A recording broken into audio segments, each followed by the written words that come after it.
Leviticus chapter 21.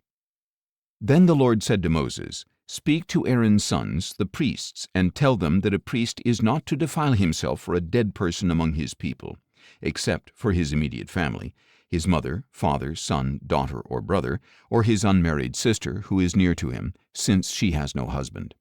He is not to defile himself for those related to him by marriage, and so profane himself.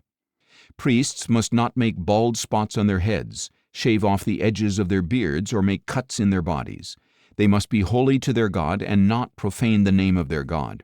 Because they present to the Lord the offerings made by fire, the food of their God, they must be holy.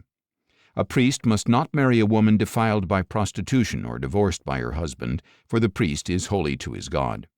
You are to regard him as holy, since he presents the food of your God. He shall be holy to you, because I, the Lord, am holy, I who set you apart. If a priest's daughter defiles herself by prostituting herself, she profanes her father. She must be burned in the fire. The priest who is highest among his brothers, who has had the anointing oil poured on his head and has been ordained to wear the priestly garments, must not let his hair hang loose or tear his garments. He must not go near any dead body. He must not defile himself, even for his father or mother. He must not leave or desecrate the sanctuary of his God, for the consecration of the anointing oil of his God is on him. I am the Lord. The woman he marries must be a virgin. He is not to marry a widow, a divorced woman, or one defiled by prostitution. He is to marry a virgin from his own people, so that he does not defile his offspring among his people, for I am the Lord who sanctifies him.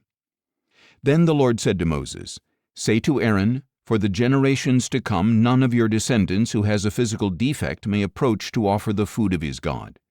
No man who has any defect may approach. No man who is blind, lame, disfigured, or deformed. No man who has a broken foot or hand, or who is a hunchback or dwarf, or who has an eye defect, a festering rash, scabs, or a crushed testicle.